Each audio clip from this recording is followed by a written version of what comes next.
你的功夫比霍元甲的徒弟是要好多了，不过打败你，也只需要3招。我很想知道，如果你死了，霍元甲是否会为你报仇？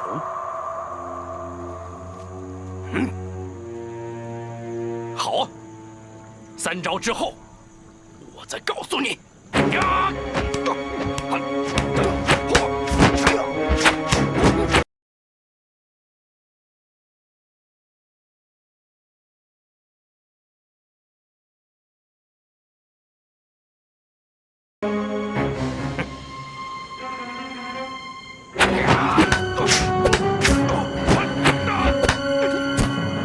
中华武学博大精深，尔等匹夫怎能理解？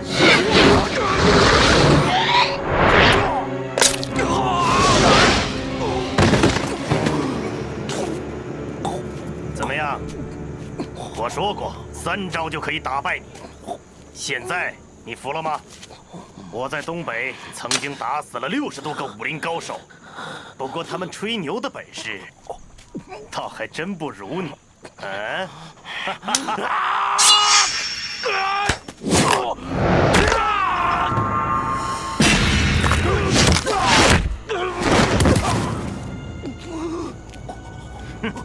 你们中国人就是这样，对自己的东西参悟不透，就敢拿出来吓唬别人。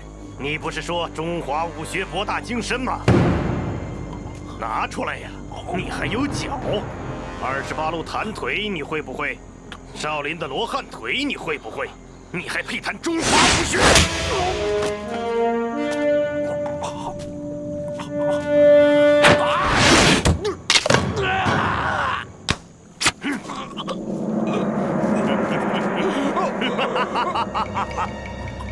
我突然间又改变主意了，因为在我看来，霍元甲可能根本不值得我去打。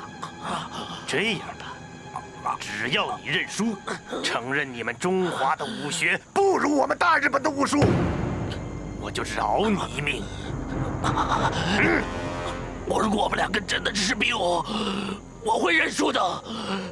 这是战斗，我和你，中国和日本，我可以被杀死，霍元甲也可能被你杀死，但你永远赢不了，因为你赢不了中国。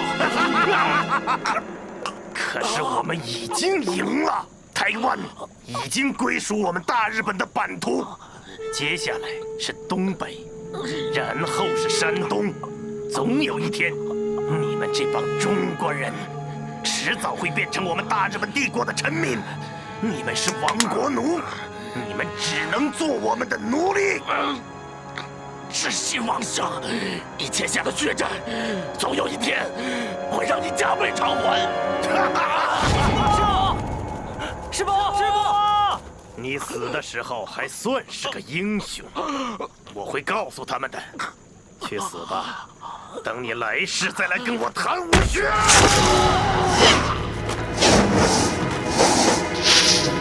我给皇上丢脸了，我给中国人丢脸了，让元甲养好身体，再来报这个仇。师傅，这是国仇，师傅一定要师傅，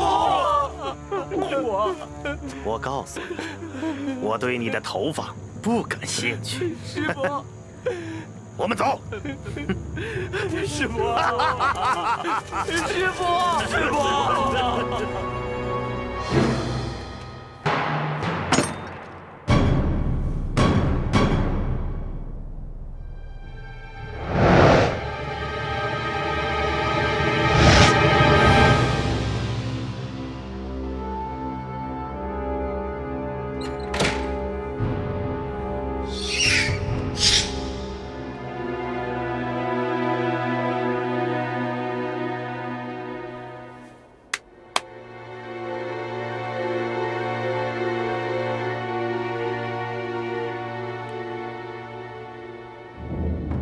宫本君，我暂且拿霍元甲哥哥的辫子占个位子，希望战胜你的霍元甲不要让我太失望。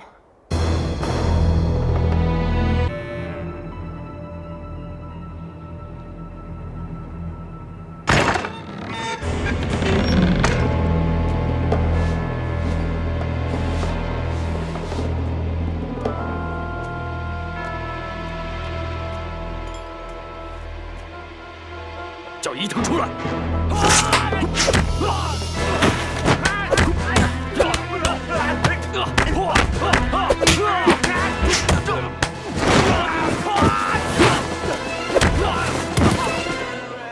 醉鬼先生，你来我的道馆是想请我喝酒的吗？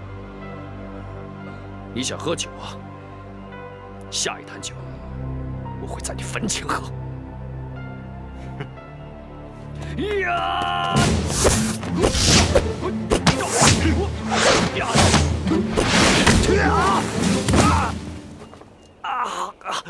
你这辈子不会有太大的出息，还是找到你的女人，私奔去吧。伊藤，伊藤！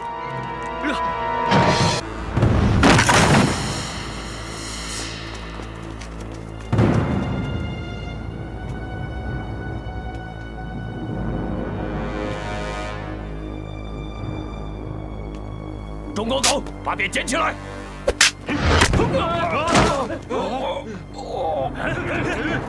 你们到底是不是中国人？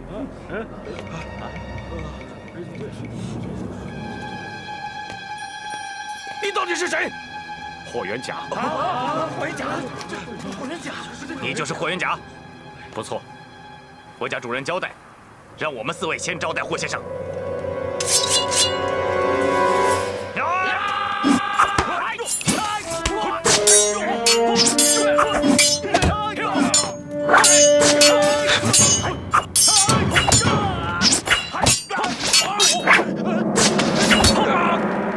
佩服，佩服，佩服！霍师傅，你竟然用南派流花剑法来迎战我东瀛武士刀，倒颇有我剑道的韵味。我不是来说剑术的，我是来报仇的。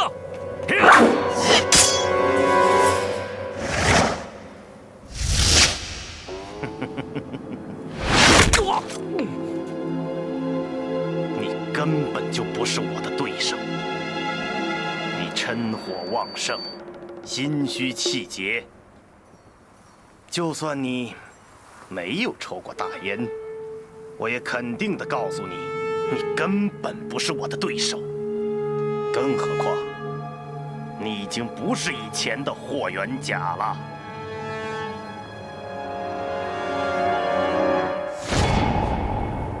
鄙人有一个爱好，专门收集你们中国人的辫子，知道吗？这就是你哥哥霍元武的辫子。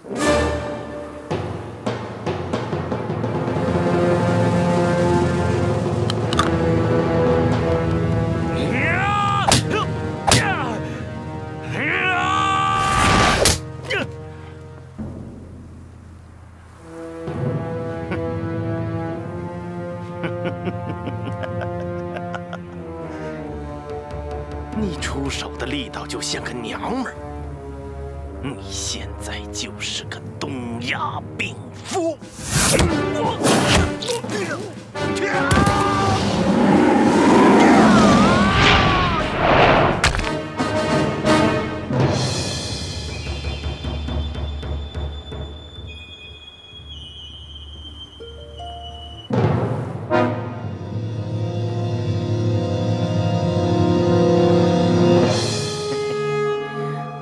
先不杀你，到了万国比武大会上，我再当着众多中国人的面，再慢慢的折磨你。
师傅，小心呐。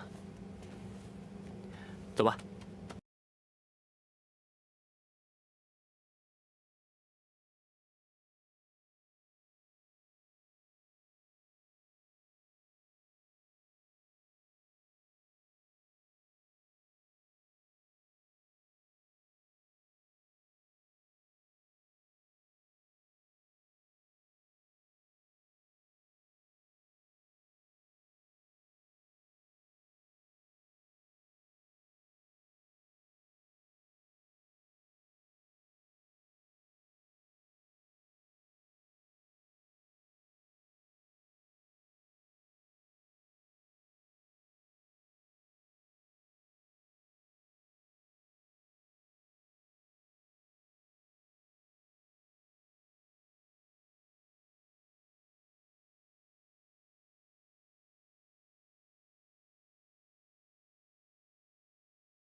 金门大侠的称号当之无愧，曾经战胜俄国大力士的英雄，是永远不会让我们失望的。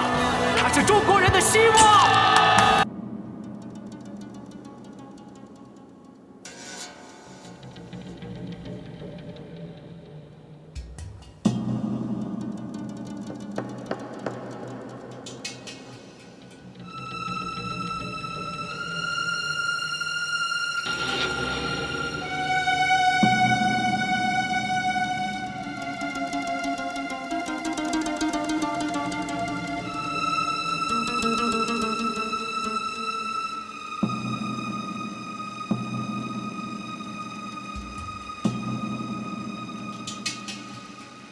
有什么发现吗？很奇怪，不像他的风格。什么意思？他完全在表演，根本没有尽力，很多招式都拖泥带水。这是为什么呢？我也不明白，大概他是不想让我看到他真正的实力吧。其实我们也一样。我只是把比赛的时间尽量的缩短，而他却在尽量的延长。这一点我也看出来了，但是他似乎每次都在试探对方的出招方式。哼，他这是在向我示威，我是不会上当的。我希望你能用更多的时间来展示我们东瀛武道的力量。你在中国待得太久了。已经被他们同化了，你根本就不了解中国人。好，好，好，你也许说得很对，可是你4强的对手已经弃权了。那个德国人为什么弃权？这不是他们的风格。哼，他们的风格能敌得过我下的药吗？太没有出息了！武士的荣誉绝不能用这种方法玷污。我不是武士，所以也没有你那么多的顾虑。我是奉命来扫除你的障碍的。这一战，我们日本人不能输。告诉你，在我的眼里，没有移不开的障碍。别干蠢事。你负责你的，我负责我的。我们的所作所为都应该是为了大日本帝国。好好准备你和霍元甲的决战吧。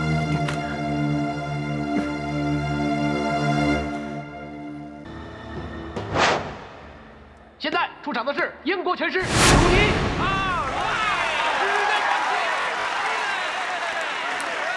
那边的是中国的代表霍元甲师傅。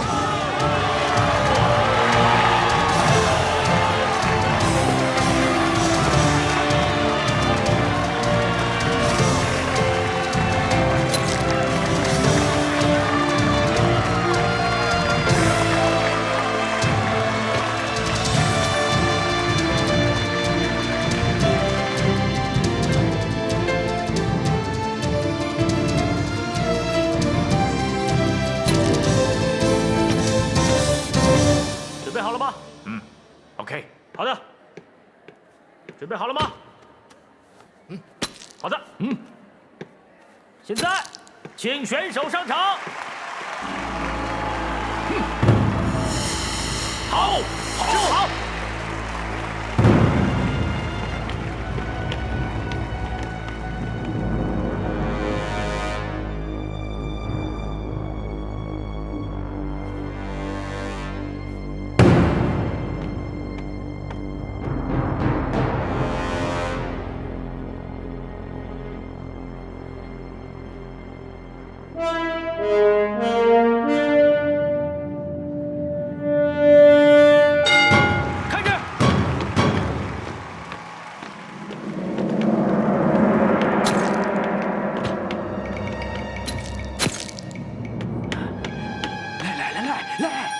开始。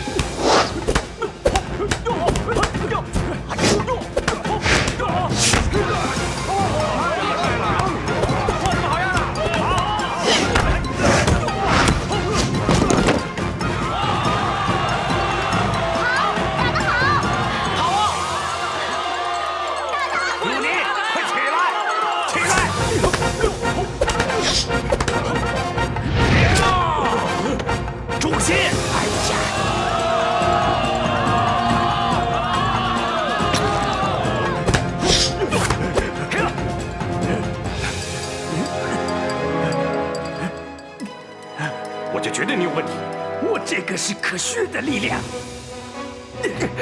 无耻！我听说你也打过这个，不是吗？我要好好教训你。好，师傅，停！不要过去。师傅下来吧。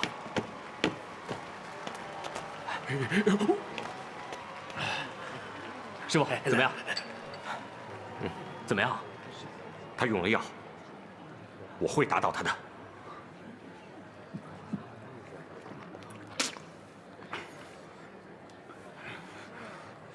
哪吒，到时候你假装被打倒，他一定会跟过来。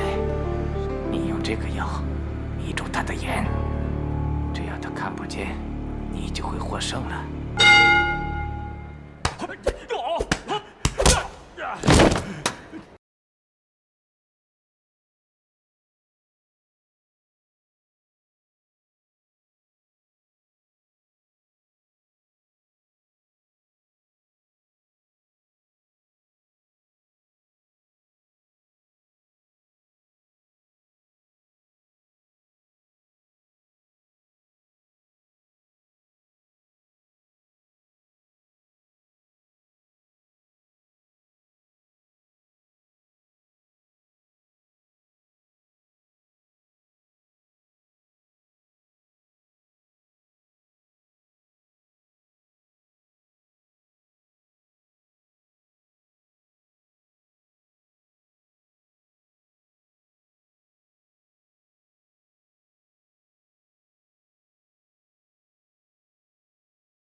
冷静，冷静，都冷静，冷静一下，冷静，冷静。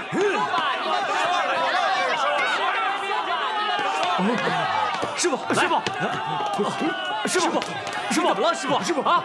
我的眼睛很疼。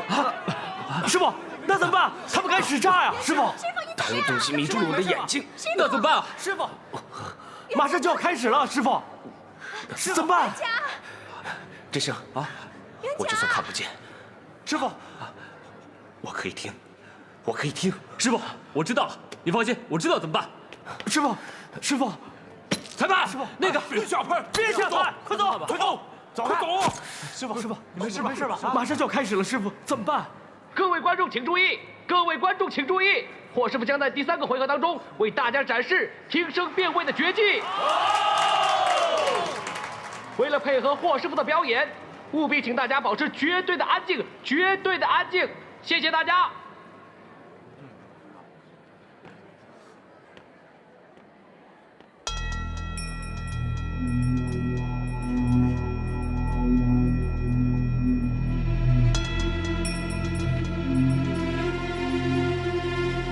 这样怎么打呀？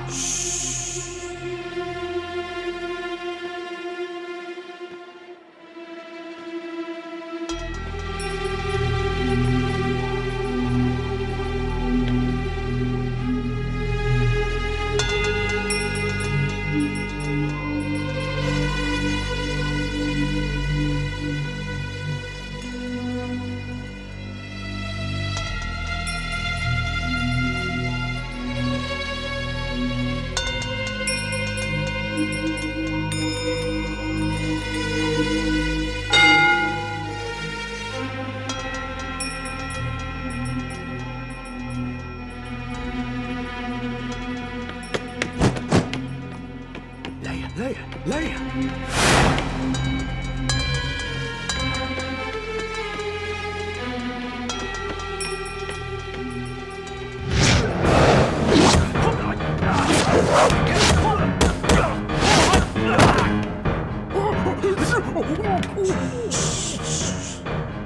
这是什么鬼把戏？这也是科学，它叫做中国功夫。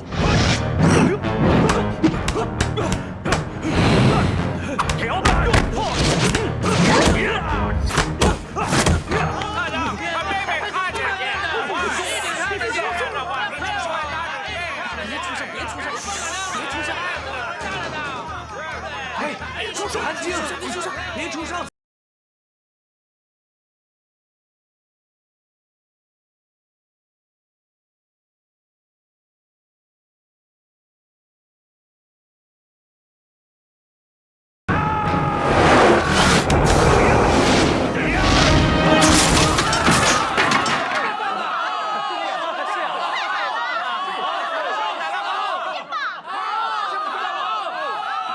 霍元甲上。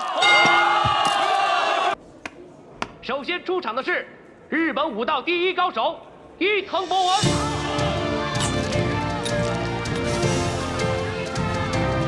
接下来出场的是中国的霍元甲师傅。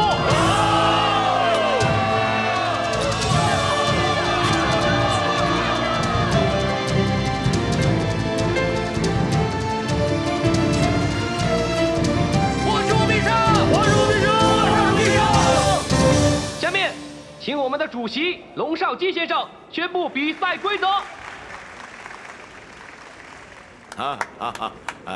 好，下面我宣布比赛规则。第一，师傅，伊藤在那边，他可是你的仇人啊！ 8分钟，中场休息3分钟。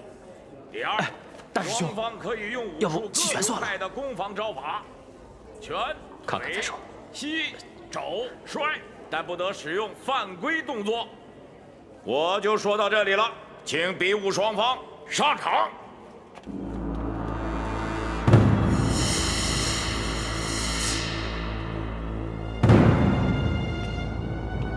师傅，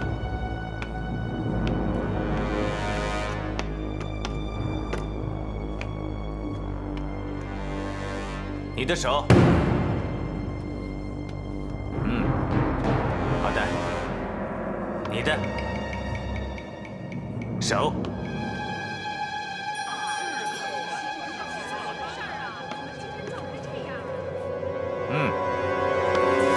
敬礼。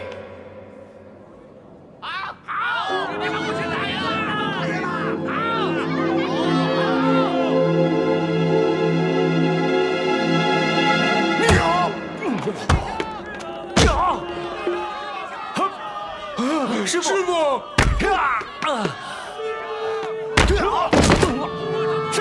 师傅，这是我们打垮中国人的最好的机会。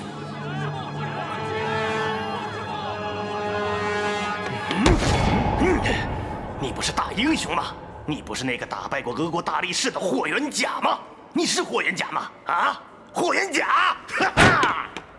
哼，你们中国人是我见过的最没斗志的人。这样的一个民族是根本没有希望的。就像现在，你们每个人都想我死，却只派得出一个疯子，因为他们根本上不了这个擂台。只会让你来送死。看看你可爱的同胞们多么的自私！你们现在就是一群彻头彻尾的东亚病夫！你们！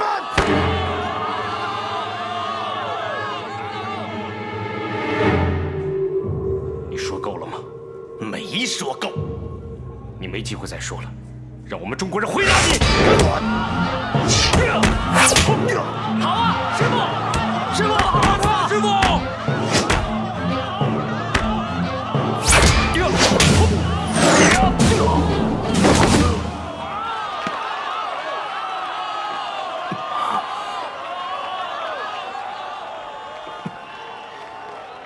你装疯，假痴不癫，这是36计。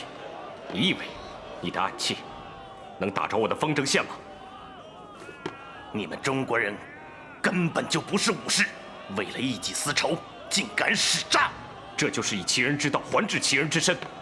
你的祖先，日本浪人，屡犯我东南沿海。从那时开始，你们杀了我们多少人，又使得多少人无家可归？这些人和我哥哥一样，都是无辜的。所有的仇，我们一定要报。当今世界是由强者说了算。当年要没有那场神风的话，我们大日本民族不也就被成吉思汗的铁蹄给踏平了吗？事实很清楚，要不是我们天皇锐意改革新政，想必我们今天的日本也会和中国一样。所以，告诉你，规则永远是由强者制定。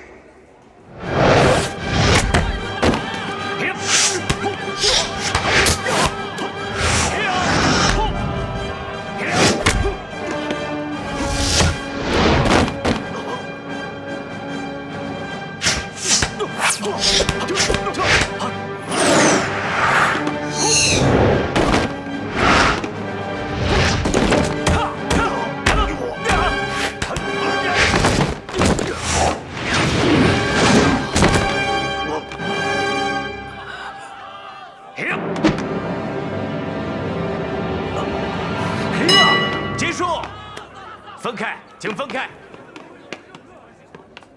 师傅，师傅，没事吧？师傅，你没疯啊？我是假装的，我们的武馆有内奸，快点查清楚。好。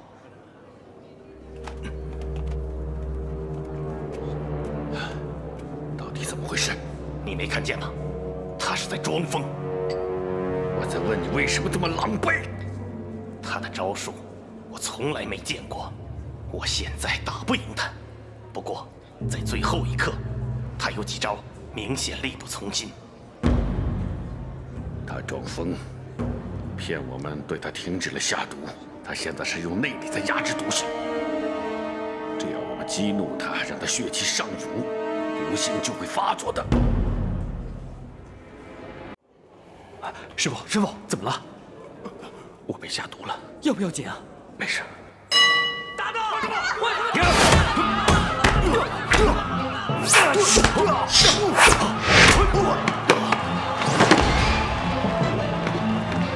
我今天一定会打败你。好啊，不过力度太轻了。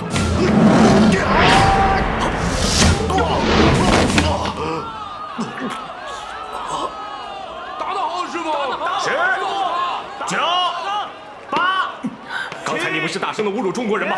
现在怎么不说了？5、4、3、2。喂，你怎么了？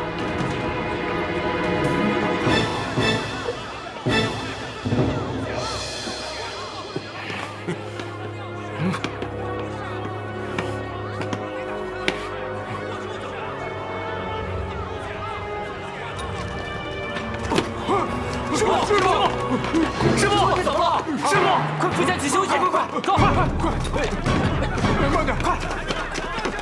让开，快！让开！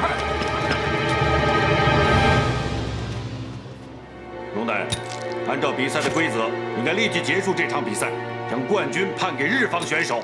那不行，这霍元甲的伤势啊，这究竟是怎么回事啊？还不清楚。也许处理好以后，他还能重新上场，是吧？你们大家说是不是啊？是，有道理。对。那好，如果5分钟之后霍元甲还不能出场的话，就判他输。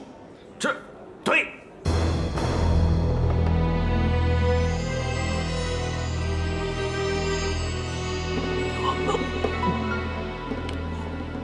师傅，你怎么了？师傅，你到底怎么了？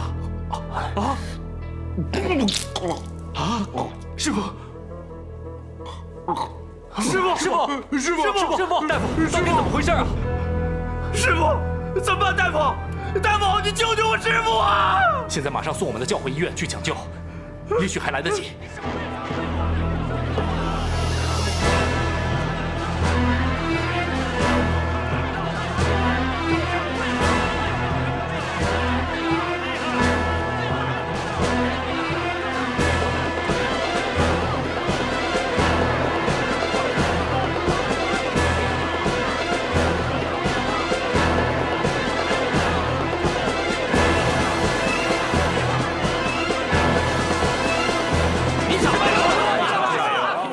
宣布吧。现在还剩2分钟，如果霍元甲师傅不能出场的话，比赛就将结束了。怎么样了？霍师傅，怎么样啊？龙大人，我师傅他又昏过去了。好了，还是认输吧。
你醒了，师傅，你没事吧？师傅，你怎么了？师傅，天南教。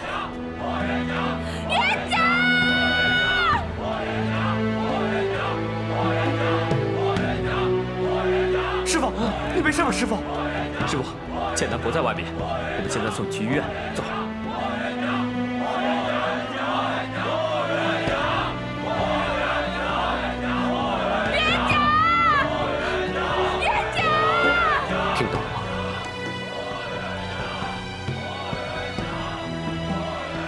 最后1分钟，你要再不上场，就只能喊你输了。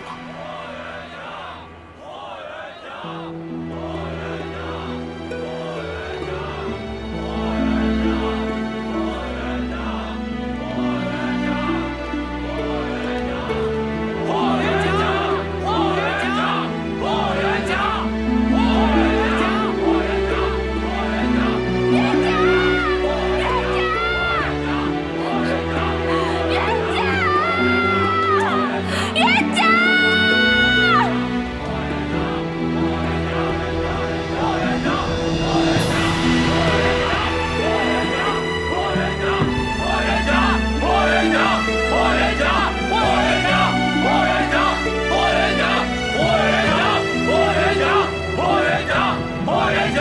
师傅，师傅，师傅，师傅，师傅。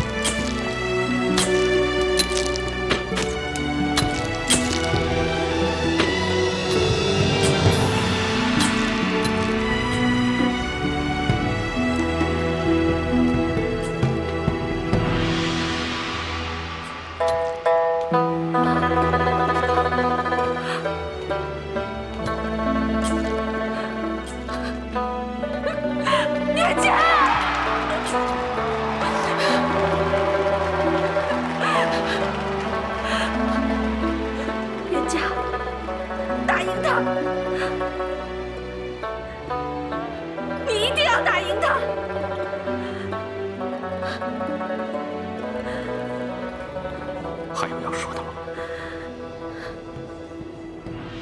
有，我有好多话要跟你讲。等你打赢他，我会慢慢告诉你的。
霍元甲，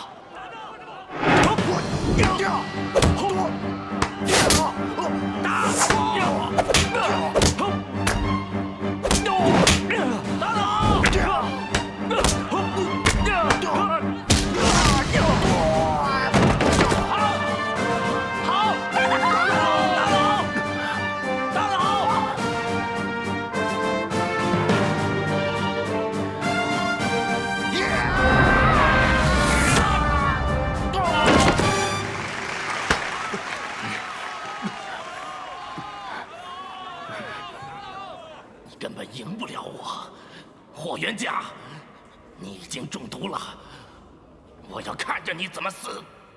真正中毒的是你们，霍元甲，你和精武门都会和你哥一个下场，你们中国人没有希望了。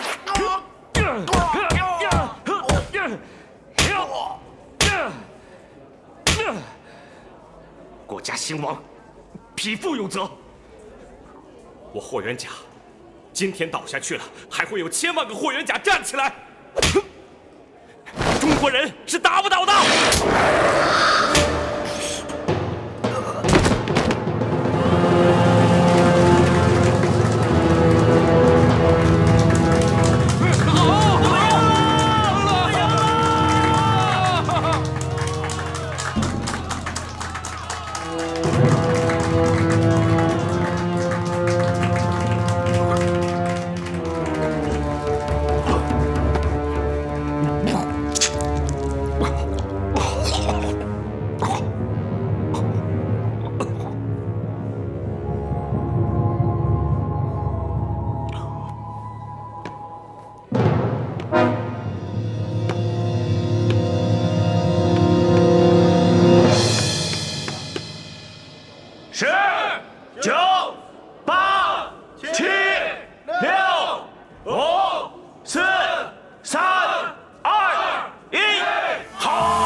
你们来这干什么？大师兄，大师兄，大师兄，你们听着，霍元甲涉嫌服用违禁药品，我们是特地来检查的。当然，霍元甲的死，我们也很悲痛，所以特地送了一块匾给他。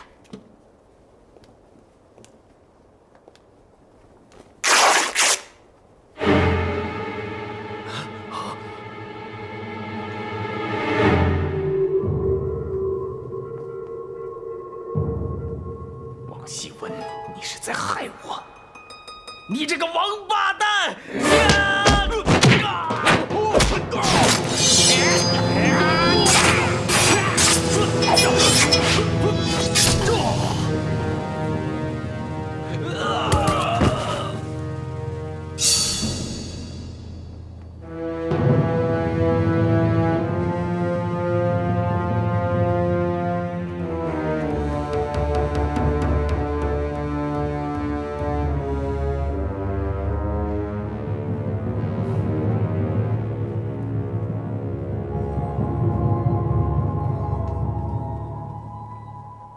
答案，你们全部都出去，把门关上。快，走，走，走，走。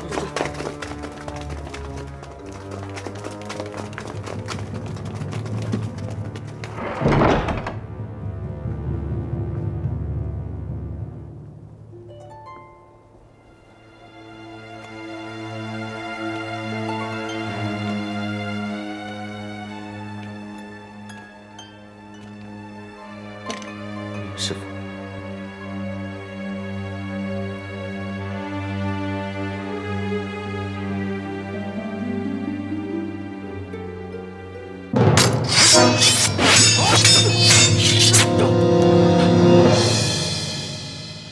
师傅，给我点时间。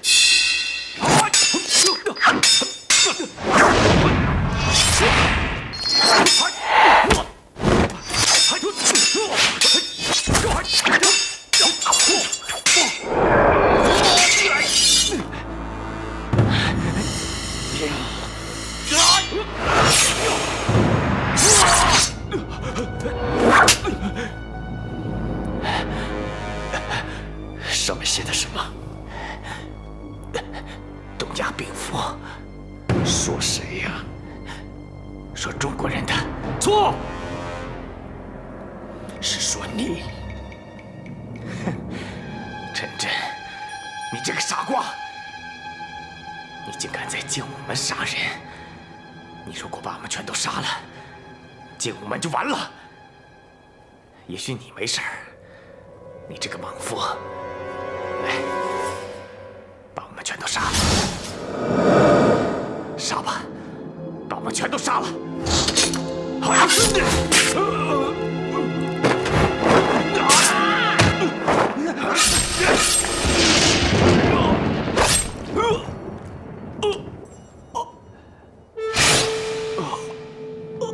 我们四个对你忠心耿耿，没想到你杀我们，那就看谁狠！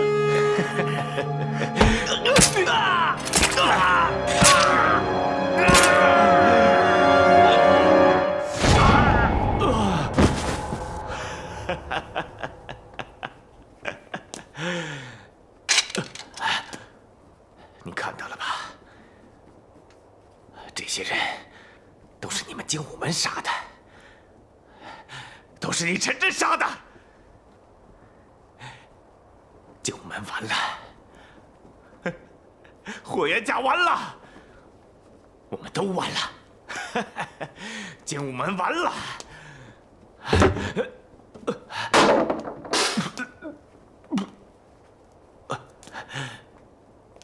你们都完了，都完了，都完了。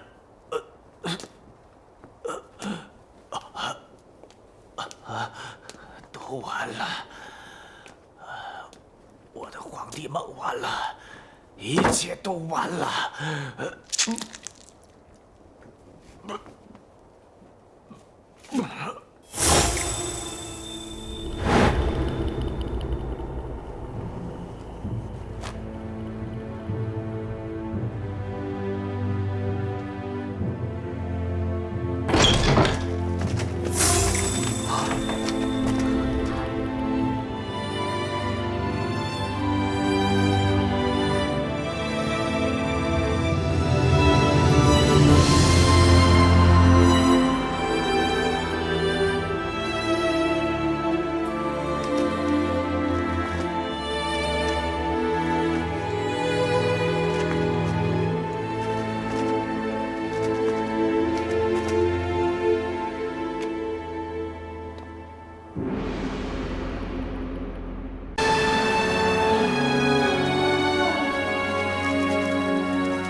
霍元甲来的，还是为王秀芝来的？既是为霍元甲而来，也是为王秀芝而来，更是为了我自己而来。哈哈哈哈哈哈！为你自己，我倒是想听听是什么原因。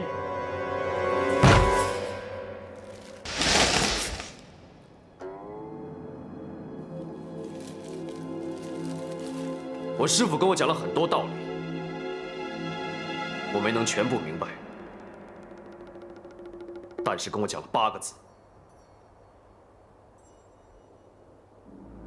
国家兴亡，匹夫有责。你能承担起这个责任吗？啊？你师父不是很厉害吗？可最后不还是死了吗？霍元甲会死。 王秀芝会死，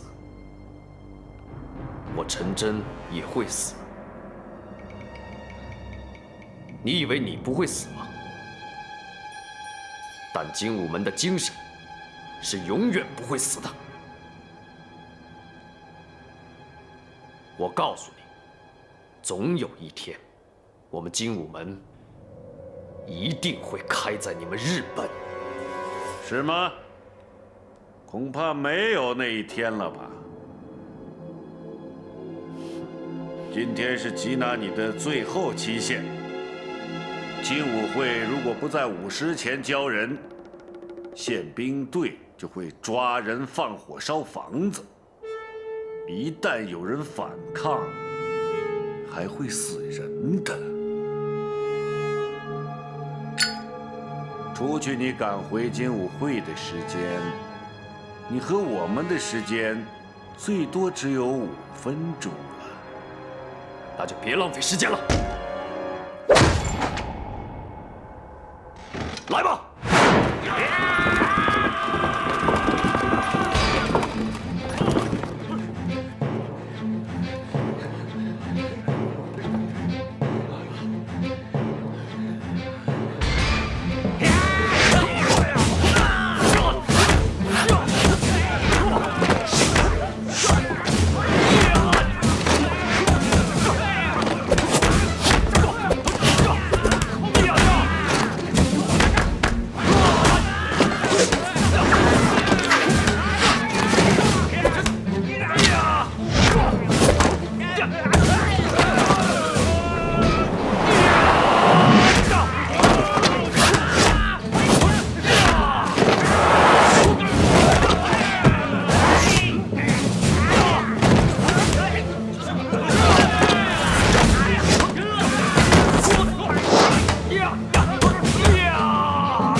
没有我的命令，谁都不许上！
你以为功夫就是一切吗？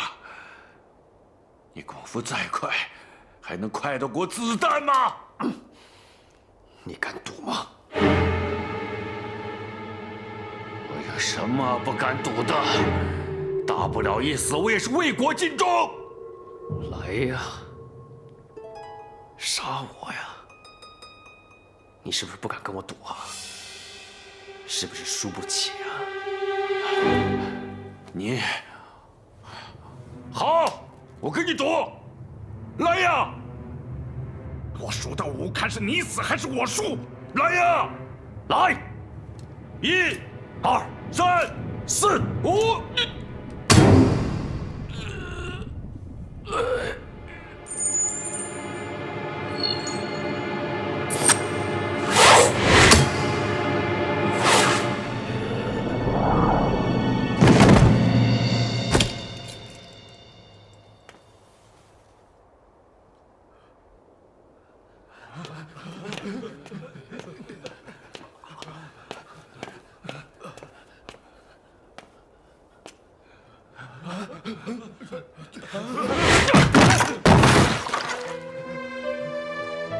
伊藤也彻底失去了反抗能力，而霍元甲则凭借最后的力气站了起来。这时，裁判急忙过来倒数：9、8、7、6、5、4、3、2、1，好！霍元甲赢了。他王希文怎么也想不到，处心积虑的阴谋最终宣告破灭。过后，霍元甲因伤势过重，在上海送医途中不幸去世，享年42岁。而他的徒弟陈真将回到精武门书写新的武侠传奇。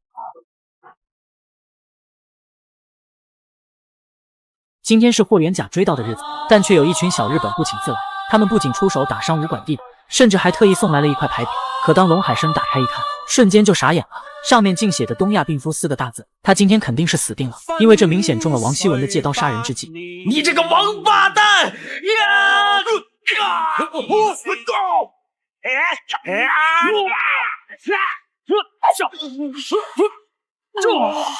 只见陈真3下5除2便解决了门外的东洋人。可当他看到对方送来的牌匾时，瞬间就怒了。这些人竟敢在师傅灵前如此侮辱！随后陈真让师弟们关门打狗，他今天就是要和龙海生做个了断。可还没等陈真动人，龙海生就开始先发制人，无奈他不是陈真的对手，直接被3两下打倒在地。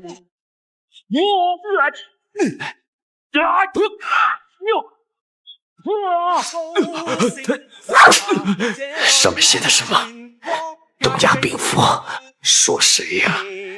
说中国人的？错，是说你，陈真，你这个傻瓜，你竟敢在精武门杀人！你如果把我们全都杀了，精武门就完了。随后，为了和精武门同归于尽，龙海生竟将自己的手下残忍杀害。但这时，一把尖刀穿膛而过，原来是他的手下早已看清形势，不想再助纣为虐。只可惜龙海生执迷不悟，在送走最后一位手下后，接着精神恍惚地走出了房间。他到死也想不明白，自己如此相信王希文，换来的却是一次次被利用。不仅皇帝没做成，最后还丢了自己的小命。虽然龙海生已死，但主谋王希文还在逍遥法外。在跪别霍元甲后，陈真带上牌匾来到了虹口道场。他今天就是要和日本人来个了断。来吧！元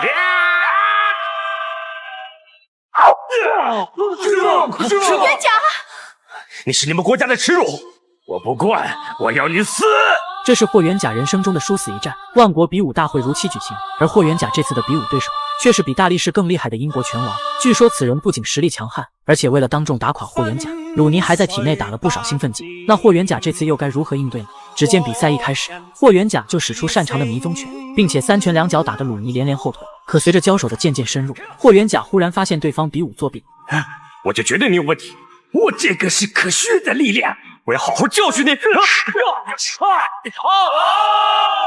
第一回合结束，霍元甲略占上风。可在中途休息时，洋鬼子偷偷给鲁尼塞了一颗药。他们这是打算要干嘛？第二回合开始，双方又是一番激战。但这时鲁尼突然假装摔倒，等霍元甲靠近后，一把撒出刚才的五福伞。霍元甲顿时双目失明，什么也看不见。而对方却趁霍元甲突然口吐鲜血，倒地不起。徒弟们见状，急忙把他扶进了医疗室。王希文这时也不打算装了，直接要求龙少基暂停比赛，并把冠军判给日本人。可龙少基觉得这样不公平，坚持要等霍元甲醒了以后再说。这究竟是怎么回事啊？还不清楚。也许处理好以后，他还能重新上场，是吧？你们大家说是不是啊？是，有道理。对的。那好，如果5分钟之后霍元甲还不能出场的话，就判他输。那最终霍元甲还能醒过来吗？我们下集继续。霍元甲，你已经中毒了，我要看着你怎么死！真正中毒的是你们，霍元甲，你和精武门都会和你哥一个下场，你们中国人没有希望了！这是霍元甲人生的最后一战，可离比赛结束仅剩2分钟，霍元甲依旧昏迷不醒。见此情形，龙大人也做好了认输的准备。但就在这时，赵倩南和场外的国人都纷纷呼喊霍元甲的名字。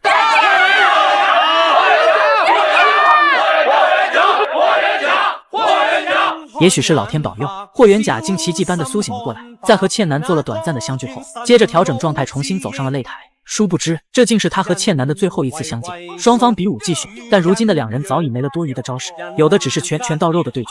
这时伊藤打算使出杀手锏，和霍元甲速战速决，不料被霍元甲直接一脚踢倒在地。可就在他准备继续出手时，伊藤却嘲讽说道：“你根本赢不了我，霍元甲，你已经中毒了，我要看着你怎么死！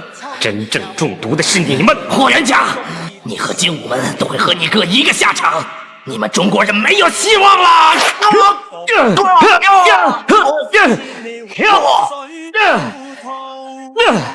国家兴亡，以父有责。我霍元甲今天倒下去了，还会有千万个霍元甲站起来。中国人是打不倒的。随着最后重重的一击，对霍元甲痛下死手。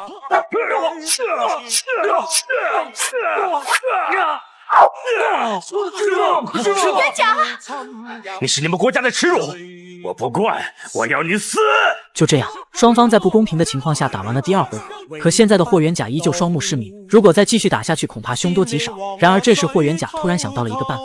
师傅，我知道了，你放心，我知道怎么办。各位观众请注意，各位观众请注意，霍师傅将在第3个回合当中为大家展示听声辨位的绝技。原来霍元甲这是要蒙住双眼对战。见此情形，就连老对手伊藤都惊呆了，而场下观众也是大气都不敢喘，生怕影响了霍元甲的发挥。第3回合开始，鲁尼在台上来回走动着，试图干扰霍元甲的判断。随后突然一个重拳袭来，不料被霍元甲躲开后快速反击。这是什么鬼把戏？这也是科学，它叫做中国功夫。鲁尼不服起身再战，可他的每次出招都被霍元甲轻松化解，甚至还以迅雷不及掩耳之势直击对方咽喉。气急败坏的鲁尼打算使出杀手锏，不料被霍元甲抓住后，一个借力打力扔下了擂台。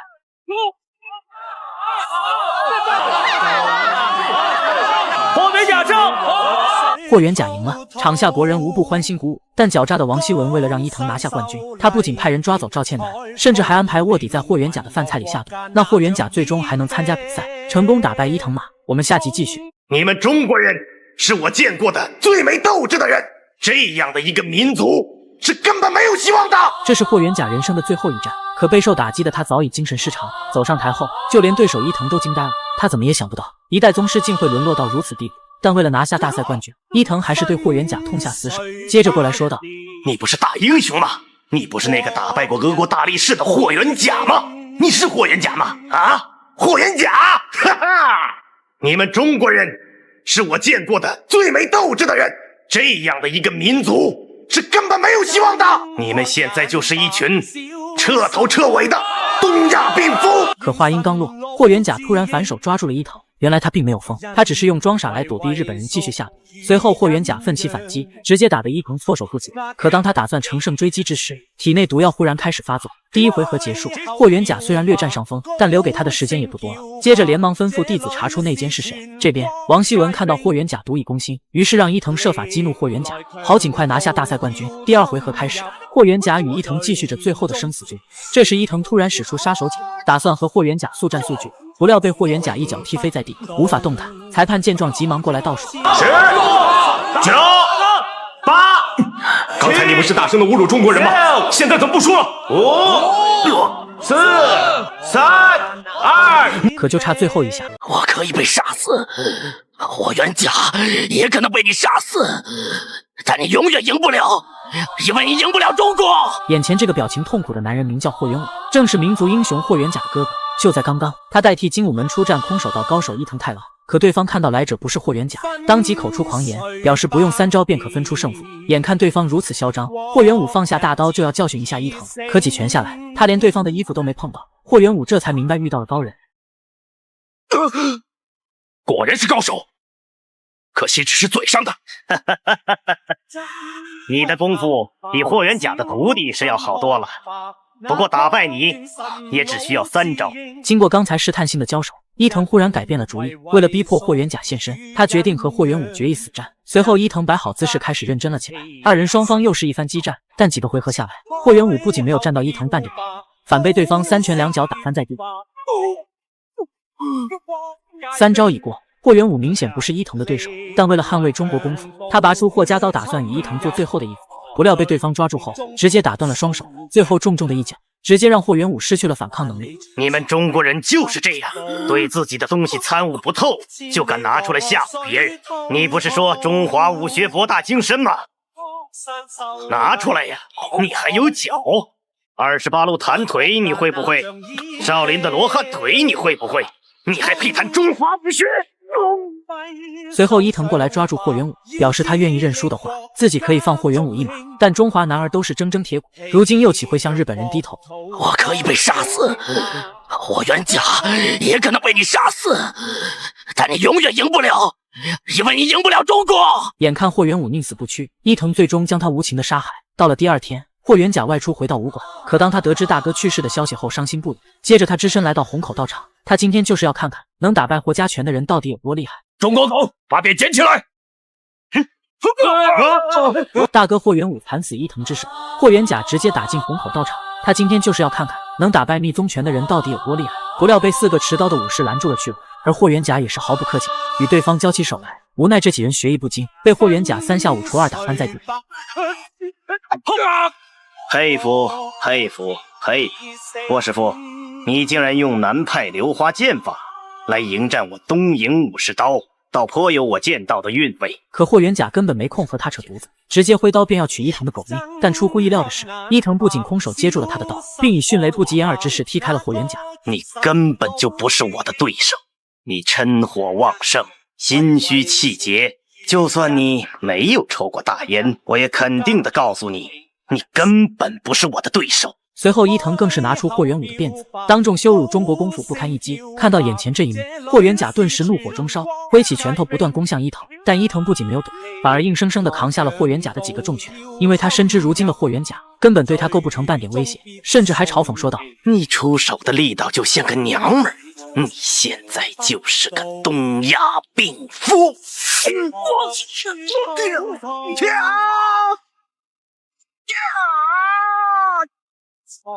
画面一转，伊藤的拳头并没有砸向霍元甲，因为他突然改变了主意，打算等到万国比武大会的时候，再当众打败霍元甲，以此来打击中国人的自信心。经此一战，霍元甲也深深地认识到了自己的不足。过后，霍元甲开始发愤图强，每天跑到河边练功，并把众多武术门派的功夫融会贯通。没过多久，霍元甲的功夫和心灵都达到了一个全新的高度。那他最终能否打败伊藤，为国争光呢？我们下集继续。